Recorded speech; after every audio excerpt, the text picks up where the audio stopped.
All right, thank you, Steve. We hear about the potential that stem cells hold. What could be possible in the future? Well, tonight, I want to introduce you to Dallas, a Sacramento boy with an incurable condition. He underwent experimental stem cell treatment showing what's possible now. You just want him to be better, and you just wish you could fix it and take it away, but you can't. Excited over their firstborn, it didn't take long for Cynthia and Derek Hextall to suspect something was wrong with baby Dallas. He didn't open his eyes a lot. He cried constantly, and they kept saying like it was colic. Feeling her concerns were being ignored, Cynthia switched pediatricians. So at 8 months, I got a referral to a neurologist. Dallas was diagnosed with cerebral palsy, damage in his brain affecting muscle control.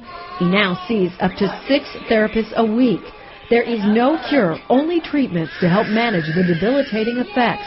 A little boy trapped in a body that can't keep up with his ambitions. But you can just tell that he's frustrated, because his mind is healthy and he wants to be able to do those things physically and he just can't. Ready? Bing, bing, bing, bing, bing. At 18 months old, his physical development closer to an 8-month-old. He has trouble controlling his hands, so he doesn't point or wave or clap. He doesn't crawl. He has no speech at all. He doesn't say mama or dada or baba. His only real communication? Screaming. But Dallas's parents hope a decision they made before he was born could give their little boy a shot at a normal life. They had the blood from his umbilical cord preserved. I don't know why we banked it. We just at the last minute decided to do it. Because Dallas has access to his own stem cells, he's been accepted into a clinical trial at Duke University. The Hextalls documenting their trip on home video. At the hospital, Dallas is sedated to calm him. The procedure, less than an hour. Through a simple IV, Dr. Kurtzberg puts Dallas's stem cells back into his bloodstream. We hope that the stem cells will be attracted back to the damaged areas of the brain where they could induce healing. These are not the controversial stem cells created from embryos. They are harvested from blood in the umbilical cord at birth. But both types of stem cells appear to share the potential for healing damaged tissue. Scientists and researchers are still trying to understand how it exactly works.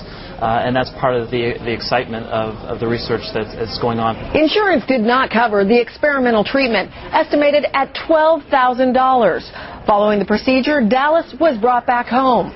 The family waiting to see if the cost and their efforts would pay off. They didn't have to wait long. Just 5 days after treatment, Dallas's first word. Followed by waving. Hi. Good job, honey. You learned to wave. Even laughter.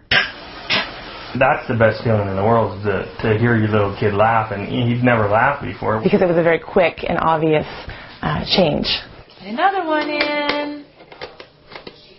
Yay! Therapists notice the withdrawn little boy, once so easily overwhelmed, now becoming curious. Put it inside. He's more aware of his surroundings, he's exploring, he plays games. 3 months after treatment, the little boy who didn't have muscle control to even crawl now has no patience for a walker. Cynthia and Derek have a new connection to their little boy. That is, when they can catch him. He understands you when you talk to him. He looks at you and listens to you. Oh, good job, Dallas. There is no way to know if or how much the improvements are directly related to the treatment. But for the first time, instead of falling further back in his development, Dallas is now making amazing strides forward. He did it! Opening up to the world instead of trying to shut it out. He just keeps getting better every day. Yay! That was a good bye-bye. It's amazing, Chris. It really is. The results were just incredible. And the cord blood stem cells, they are currently being used to treat dozens of medical conditions, but in 97% of all births, that cord blood is still being thrown out as medical waste.